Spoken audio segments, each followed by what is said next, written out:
नमस्कार दोस्तों, मैं दुर्गेश सिंह बात करने वाले हैं। आज अपन एसएससी जीडी के प्रीवियस ईयर क्वेश्चनों के बारे में देखेंगे।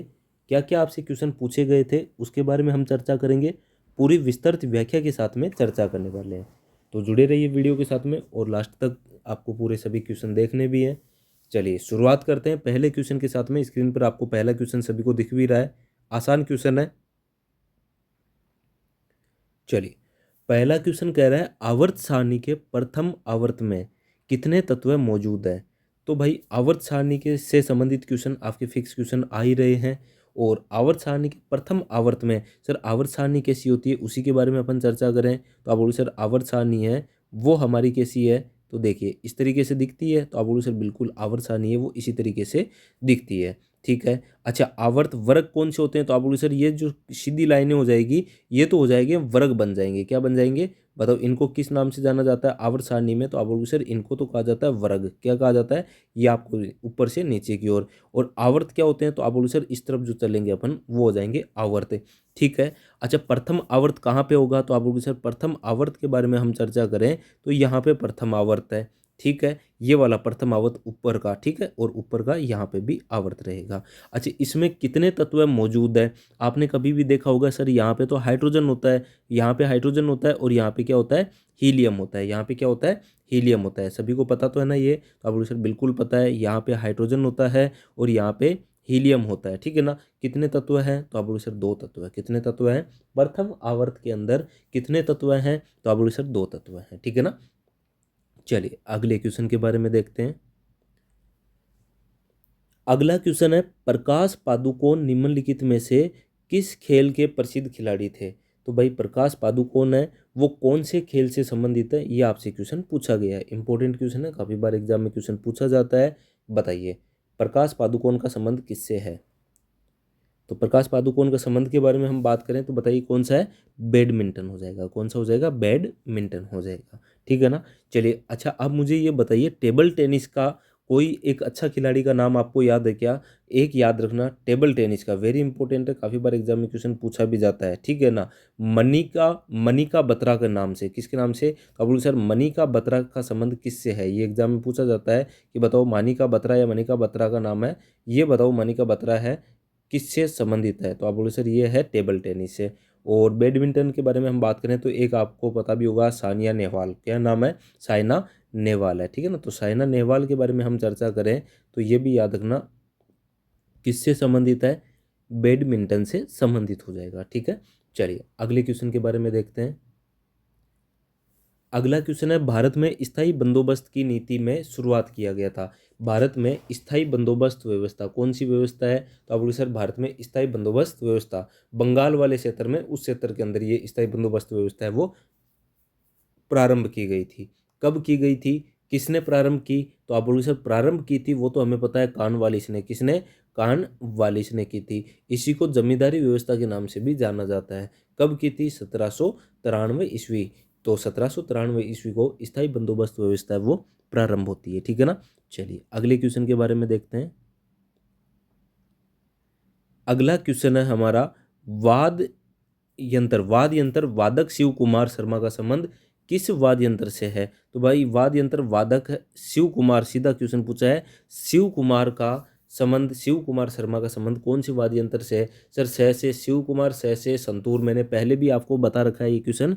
ठीक है ना। शिव कुमार शर्मा, सर शिव कुमार शर्मा का संबंध किससे है, तो आप बोलो सर संतूर वादक है। किससे वादक है, संतूर वादक है। ठीक है ना। चलिए कई बार एग्जाम में क्वेश्चन पूछा जाता है कि बताओ भारत का प्रसिद्ध तबला वादक कौन है। बताइए भारत का प्रसिद्ध तबला वादक कौन है। जाकिर हुसैन, याद रखना वेरी इंपॉर्टेंट है, काफी बार क्वेश्चन पूछा जाता है कौन है, तो आप बोलिए सर मोहम्मद उस्ताद जाकिर हुसैन। ठीक है ना। तो ये काफी बार क्वेश्चन पूछा जाता है, जाकिर हुसैन के बारे में याद रखना नाम। ठीक है। चलिए अगले क्वेश्चन के बारे में देख लेते हैं। नेक्स्ट क्वेश्चन हमारा है राजस्थान के भील समुदाय का एक आदिवासी नृत्य है।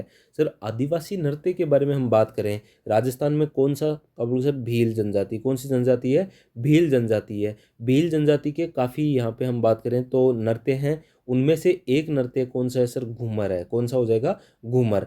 ठीक है। वैसे तो ये क्या था कि राजस्थान के जैसे राजघरानों में इनमें ये घूमर होता था, ठीक है ना। और बताइए किस किन का है, तो आप बोलोगे सर ये था भील समुदाय का। किसका सर? भील समुदाय के आदिवासी नृत्य है, ठीक है ना। चलिए याद रखना, इंपॉर्टेंट है, काफ़ी बार एग्जाम में क्वेश्चन पूछा जाता है ये। भील समुदाय के कुछ और भी नृत्यों के बारे में हम बात करें तो कई बार एग्जाम में क्वेश्चन पूछा जाता है गौरी नृत्य, वेरी वेरी इंपॉर्टेंट कर लेना, ठीक है ना। तो आप बोले सर भीलों की गौरी कौन सा है, तो आप बोले सर भीलों की है वो गौरी है।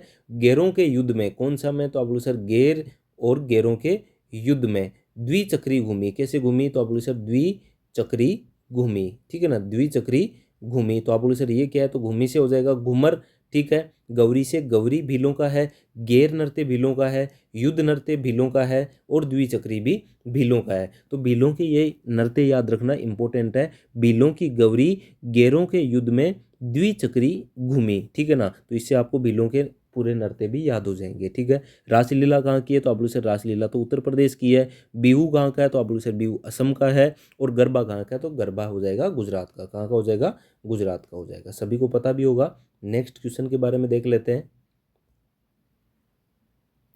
अगला क्वेश्चन स्क्रीन पर आप सभी को दिख रहा है, जल्दी से इसका आंसर बताना आपको। भारत में जनगणना कार्य 2 चरणों में आयोजित किया गया था। ये 2 चरण कौन कौन से हैं सर? 2 चरणों के अंदर जनगणना का कार्य है वो आयोजित किया गया था।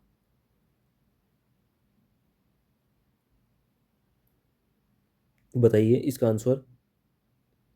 चलिए इसके आंसर के बारे में हम बात करें तो भारत में जनगणना कार्य 2 चरणों में आयोजित मकान सूचीकरण कौन सा सर? मकान का सूची है, उसके बारे में हम बात करें। मकानों की गणना करना, जनसंख्या की और गणना करना, ये आपके क्या थे? तो आपके सर 2 चरणों के अंदर था आंसर, ठीक है ना। इसका आंसर क्या हो जाएगा? नंबर 3 आंसर है, ठीक है। चलिए आप मुझे ये बताइए, जनगणना कौन से मंत्रालय के अधीन आती है? जनगणना के बारे में हम बात करें तो कौन से मंत्रालय के अधीन आती है, ठीक है। ये आपको जल्दी से बताना है इसका आंसर, ठीक है। चलिए ओके, अगले क्वेश्चन के बारे में देखते हैं। नेक्स्ट क्वेश्चन है आपका खर्ची पूजा से संबंधित है। किससे है? खर्ची पूजा से संबंधित है। खर्ची पूजा, ग्रासीय पूजा कौन सा पूजा है? तो आप बोले सर एक खर्ची पूजा है, एक ग्रासीय पूजा है, ठीक है। बीजू महोत्सव कौन सा महोत्सव? बीजू महोत्सव। तीर्थ मुख्य त्योहार है वो बताइए क्या? तो गंगा पूजा, लंपा पूजा, वाह त्योहार जनजातियों का प्रमुख त्योहार है। तो मेन आपसे पूछा जाता है वो कौन सा पूछा जाता है? तो इसमें से आप बोलोगे सर हमें तो पूछा जाता है वो खर्ची पूजा और गरिया पूजा के बारे में सबसे ज़्यादा पूछा जाता है। तो खर्ची पूजा और गरिया पूजा बताओ कहाँ की है? तो आप बोले सर ये तो त्रिपुरा की है। कहाँ की हो जाएगी? खर्ची पूजा और गरिया पूजा है वो त्रिपुरा की है। वेरी इंपॉर्टेंट कर लेना, याद रखना है। खर्च और बताओ क्या? तो आप बोले सर गरिया, ठीक है। खर्च करोगे तीनों ओर से त्रिपुरा, ठीक है, क्योंकि तीनों ओर से घिरा हुआ कौन सा है? तो आप बोले सर ये बांग्लादेश से तीनों ओर से घिरा हुआ है वो कौन सा राज्य? त्रिपुरा हो जाएगा। कौन सा हो जाएगा?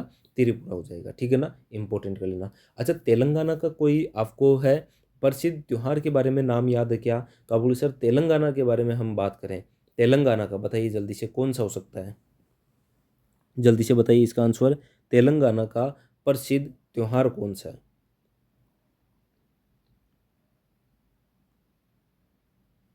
जल्दी से कमेंट बॉक्स में आपका सभी का आंसर आना चाहिए। अरुणाचल प्रदेश का भी कोई याद है?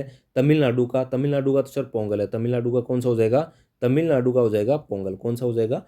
पोंगल, ठीक है ना। तो याद रखना तमिलनाडु का तो पोंगल है। और अरुणाचल प्रदेश में हम बात करें तो सर लोसर कौन सा? लोसर कई बार एग्जाम में पूछ लिया जाता है कि लोसर कहाँ का है। लोसर त्योहार है वो कहाँ का है? तो आप बोले सर ये अरुणाचल प्रदेश का है। कमेंट बॉक्स में आप जरूर मुझे बताना तेलंगाना का कोई प्रसिद्ध त्योहार, ठीक है ना। चलिए अगले क्वेश्चन के बारे में हम देखते हैं। अगला क्वेश्चन हमारा स्क्रीन पर सभी को दिख भी रहा है। साधना एस नारायण कौन सा है सर? साधना एस नारायण भारतीय वायुसेना की शाखा में एयर मार्शल की सम्मानित रैंक प्राप्त करने वाली दूसरी महिला अधिकारी है। तो साधना एस नारायण है वो वायुसेना में, किसमें सर? वायुसेना में मेडिकल की शाखा में, कौन सी शाखा के अंदर थी? मेडिकल की शाखा में एयर मार्शल को सम्मानित रैंक प्राप्त करने वाली दूसरी महिला अधिकारी बनी थी। करंट अफेयर का क्वेश्चन था ये, आपके उस टाइम पूछा गया था, ठीक है ना। चलिए याद रखना। अगला क्वेश्चन के बारे में हम बात करते हैं।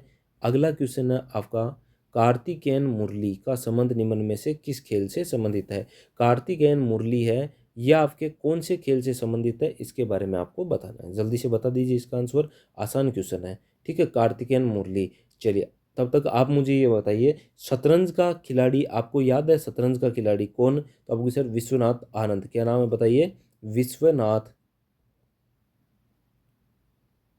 आनंद है। ठीक है, विश्वनाथ आनंद। अच्छा, अभी 2024 के अंदर वर्ल्ड चैंपियनशिप के अंदर कौन जीता था बताइए? विश्वनाथ आनंद के साथ में शतरंज में कौन थे एक बताइए? एक डी गुकेश। कौन था बताइए? डी गुकेश। वेरी इंपॉर्टेंट करना, ये डी गुकेश है, चर्चा के अंदर है, तो ये आपसे क्वेश्चन पूछा जा सकता है। अच्छा, कार्तिकेय मूल्य भी किससे संबंधित है सर? शतरंज से संबंधित हो जाएगा। किससे संबंधित हो जाएगा बताइए? तो आप बोलिए सर शतरंज से संबंधित है। ठीक है ना। चलिए अगले क्वेश्चन के बारे में देखते हैं। नेक्स्ट क्वेश्चन हमारा, अगला क्वेश्चन है, निम्न में से किस कथक नृत्य कलाकार को वर्ष 1986 में पद्म विभूषण से सम्मानित किया गया था? पद्म विभूषण से सम्मानित किया गया था, ये आपको बताना है, सभी का आंसर आना चाहिए। पद्म विभूषण से सम्मानित किया गया था सितारा देवी को, पंडित बिरजू महाराज को, रुक्मिणी देवी अरुंडल को, या शोभना नारायण को? तो निम्न में से किस कथक नृत्य कलाकार को वर्ष 1986 के अंदर? सर पहली बात तो देखिए, कथक नृत्य से संबंधित है, कथक नृत्य से बिरजू महाराज संबंधित है, तो आप बोले सर बिल्कुल है। अच्छा, बिरजू महाराज को कब दिया गया था? तो आप बोले सर बिरजू महाराज को 1986 के अंदर। कब? 1986 के अंदर यह आपके पुरस्कार दिया गया था। ठीक है ना। कौन सा? पद्म विभूषण से सम्मानित किया गया था। चलिए अब ऑप्शन में हम देखें, सितारा देवी का संबंध किससे? एग्जाम में बहुत बार क्वेश्चन पूछा जाता है, सितारा देवी का संबंध किससे है? कथक से। किससे है बताइए? तो आप बोले सर कथक से संबंधित है। ठीक है, अगला अपन बात करें रुक्मिणी देवी अरुंडल का संबंध। सर रुक्मिणी देवी अरुंडल है वो भरतनाट्यम से संबंधित है। किससे संबंधित है? भरतनाट्यम से संबंधित है। शोभना नारायण के बारे में हम बात करें तो शोभना नारायण का संबंध किससे है बताइए जल्दी से? ये आपको सभी को बताना है, बताइए। शोभना नारायण, ठीक है ना, कथक से संबंधित है ना शोभना नारायण भी, तो ये भी याद रखना। ठीक है ना। चलिए अगले क्वेश्चन के बारे में हम चर्चा करने वाले हैं।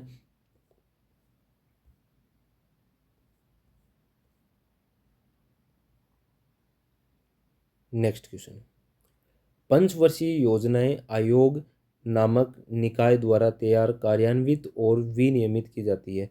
सीधा क्वेश्चन पूछा जाता है कि पंचवर्षीय योजना कौन से आयोग के द्वारा? सभी को पता है, तो आप बोले सर योजना आयोग के द्वारा। किसके द्वारा? योजना आयोग के द्वारा। अच्छा, योजना आयोग की स्थापना कब हुई थी? तो आप बोलोगे सर याद तो हमें 15 मार्च, कितना मार्च याद रखना है? 15 मार्च। बताओ 1950 या 51? तो आप बोले सर 51 में तो हमारी पंचवर्षीय योजना शुरू ही हो गई थी, तो उस टाइम तो नहीं होगा, उससे पहले ही होगा। तो आप बोले सर 51 में शुरू हो गई, तो कितनी करें? 1950 करेंगे। कितना करेंगे? 1950 करेंगे। ठीक है ना। चलिए तो याद हो जाएगा। तो आप बोले सर बिल्कुल 15 मार्च 1950 को क्या होता है? योजना आयोग की स्थापना होती है। याद कैसे रखें? सर 1951 के अंदर क्या हो जाता है बताओ? तो आप बोले सर पंचवर्षीय योजना की शुरुआत हो गई थी। कब तक? 1956 तक पहली पंचवर्षीय योजना। टोटल कितनी पंचवर्षीय योजना? 12 पंचवर्षीय टोटल योजना हुई थी। ठीक है ना, 12 पंचवर्षीय योजना। 12वीं पंचवर्षीय योजना का काल क्या है? तो आप बोले सर 2012-13 से 17-18 16-17, कितना? 16-17 याद हो जाएगा। तो आप बोले सर बिल्कुल हो जाएगा, आसान क्वेश्चन है। ठीक है ना। चलिए अच्छा, उसके बाद में योजना आयोग के स्थान पर कौन आ गया था? तो योजना आयोग के स्थान पर नीति आयोग आ गया था। क्या आ गया था? नीति आयोग। ठीक है ना, तो ये भी याद रखना है। चलिए अगले क्वेश्चन के बारे में देख लेते हैं। भारतीय खान ब्यूरो का मुख्यालय निम्न में से कहाँ स्थित है? भाई खान ब्यूरो का, किसका सर? खान ब्यूरो है। इस खान ब्यूरो का मुख्यालय कहाँ पर है? खान ब्यूरो का मुख्यालय है वो कहाँ पर है आपसे पूछ रहा है। तो सर खान ब्यूरो का मुख्यालय है वो नागपुर के अंदर है। कहाँ पर है बताइए? नागपुर के अंदर। ठीक है ना, इंपॉर्टेंट है, काफ़ी बार क्वेश्चन पूछा जाता है। तो भारतीय खान ब्यूरो का मुख्यालय कहाँ पर है? तो आप बोलिए सर नागपुर के अंदर है। ठीक है। चलिए अगला क्वेश्चन, भारतीय संविधान के लोकसभा के अध्यक्ष के पद का उल्लेख किस में है? सर लोकसभा का अध्यक्ष कौन सा अध्यक्ष है बताओ? तो आप बोलिए सर लोकसभा का अध्यक्ष है। इसके बारे में आपको बताना है कौन से अनुच्छेद के अंदर है? तो ये आर्टिकल नंबर, लोकसभा का उल्लेख, लोकसभा के अध्यक्ष का उल्लेख है वो 93 के अंदर है। किसमें बताइए? आर्टिकल नंबर 93 के अंदर लोकसभा के अध्यक्ष की उल्लेख किया गया है। अच्छा, भारत का प्रथम लोकसभा के अध्यक्ष कौन थे? कई बार क्वेश्चन पूछा जाता है सर, भारत का प्रथम लोकसभा के अध्यक्ष थे जी.वी. मावलंकर थे। कौन थे बताइए? जी.वी. मावलंकर थे। याद रखना, वेरी इंपॉर्टेंट है ना, मावलंकर थे। लोकसभा का बताओ कार्यकाल कितना होता है? तो आप बोलोगे सर 5 वर्ष का लोकसभा का कार्यकाल होता है। ठीक है ना, इंपॉर्टेंट है, काफी बार एग्जाम में क्वेश्चन पूछा जाता है। अगला क्वेश्चन के बारे में देख लेते हैं। भारतीय संविधान के अनुच्छेद 32 के अनुसार, भारतीय संविधान के अनुच्छेद 32 के अनुसार संवैधानिक उपचारों का अधिकार के प्रवर्तन के लिए है। तो भारतीय संविधान का अनुच्छेद 32 बताइए। तो आप लोग सर अनुच्छेद 32 है वो आपके किससे है, सभी को पता है, बताइए जल्दी से इसका आंसर। तो सर अनुच्छेद 32 देखिए मौलिक अधिकार कौन सा हो जाएगा, बिल्कुल सभी का आंसर भी सही सोच लिया था सभी ने, मौलिक अधिकार हो जाएगा। क्यों, क्योंकि सर मौलिक अधिकार है वो आर्टिकल नंबर कौन सा, आर्टिकल नंबर है हमारा 12, 12 से लगा के कहाँ तक 35 तक मूल अधिकारों का उल्लेख किया गया है। ठीक है ना, टोटल कितने मूल अधिकार है, 6 मूल अधिकार है। आर्टिकल 32 के अंदर बताओ क्या है, तो आप लोग सर संवैधानिक उपचारों का अधिकार है, जिसके बारे में बाबा साहब भीमराव अंबेडकर ने, किसने सर, बाबा साहब भीमराव अंबेडकर साहब ने क्या कहा था, तो इसके बारे में कहा था कि ये संविधान की आत्मा है। ये क्या है बताइए, तो आप लोग सर संविधान की आत्मा, संविधान की आत्मा किसको कहा गया, तो आप लोग सर संविधान की आत्मा है ये कहा था। इसके बारे में हम बात करें संविधान की आत्मा किसको कहा, तो आप लोग सर संविधान की आत्मा है बाबा साहब भीमराव अंबेडकर ने आर्टिकल नंबर 32 को कहा था। सभी को समझ में आ गया। चलिए अगला अपन बात करें नीति निर्देशक तत्व है। सर नीति निर्देशक तत्व है वो 36 से 51 तक है। कहाँ तक है, 36 से 51। मौलिक कर्तव्य किसमें है, तो आप लोग सर कर्तव्य हमारे 11 कर्तव्य हैं 51A के अंदर, किसमें है, आर्टिकल नंबर 51A के अंदर है। ठीक है ना, चलिए आंसर सभी को समझ में आ गया। अगले क्वेश्चन के बारे में देखते हैं।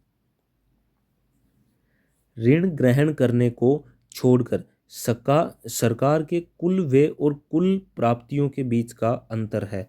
ऋण ग्रहण को छोड़कर, किसको सर, ऋण ग्रहण को छोड़कर सरकार के कुल व्यय और कुल प्राप्ति, सर सरकार के ऋण ग्रहण को छोड़ दो, उसके बाद में सरकार के पास में कुल कितना खर्च कर रही है, कुल कितना प्राप्त हो रहा है, उसको क्या कहा जाता है, तो आप सर उसको कहा जाता है राजकोषीय घाटा। क्या कहा जाता है बताइए उसको, तो आप सर उसको कहा जा सकता है राजकोषीय घाटा के नाम से जाना जाता है। ठीक है ना, चलिए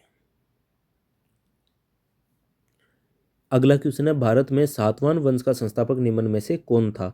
सर भारत में सातवां वंश, स से सातवां वंश, स से सिमुक, कौन हो जाएगा, सिमुक। सातवां वंश का संस्थापक कौन है, तो आप बोले सर सिमुक है। अच्छा सातवां वंश ने कौन से सिक्के चलाए, तो आप बोले सर स से सातवां, स से सिमुक और स से शीशे के सिक्के चलाए। किसके चलाए बताओ, शीशे के सिक्के हैं वो किसने चलाए थे, सातवानों ने चलाए थे। ठीक है ना, पुष्यमित्र शुंग, शुंग वंश का संस्थापक है, तो आप लोग से बिल्कुल शुंग वंश। चंद्रगुप्त द्वितीय का संबंध, तो आप लोग सर ये चंद्रगुप्त वंश से संबंधित है। किससे है, गुप्त वंश से संबंधित, जिनको विक्रमादित्य के नाम से भी जाना जाता है। ठीक है, चलिए अगला क्वेश्चन। अगले क्वेश्चन के बारे में हम बात करें, भारत की 2011 की जनगणना के दौरान की स्थिति के अनुसार निम्न में से कौन सा पड़ोसी देश दुनिया के शीर्ष 10 सबसे अधिक आबादी वाले देशों में शामिल नहीं है। कौन सा शामिल नहीं है ये आपसे पूछ रहा है। सर बांग्लादेश के बारे में हम बात करें तो बांग्लादेश से क्या, तो आप लोग सर नहीं, बांग्लादेश में नहीं होगा। पाकिस्तान में, तो आप लोग सर पाकिस्तान में भी नहीं है। ठीक है ना, सबसे कम पूछा है शीर्ष के अंदर, तो सर शीर्ष में तो सबसे ज़्यादा किस में, तो आप लोग सर उस टाइम की जो रिपोर्ट थी उसके हिसाब से चाइना था, उसके बाद में भारत था। अब भारत पहले स्थान पे आ चुका है। ठीक है, चाइना दूसरे स्थान पे आ जाएगा। ठीक है, चलिए अगला अपन बात करें तो सर श्रीलंका है, टॉप 10 में नहीं था, श्रीलंका में इतनी जनसंख्या नहीं है। आंसर कौन सा हो जाएगा अपना, आंसर नंबर 4 बिल्कुल सही आंसर हो जाएगा। ठीक है, तो कुछ ये महत्वपूर्ण क्वेश्चन थे जो आपके एसएससी जीडी के अंदर पूछे थे, उनके बारे में हमने चर्चा की। वीडियो कैसा लगा ये आप ज़रूर बताना, वीडियो को लाइक भी ज़रूर कर देना। धन्यवाद दोस्तों।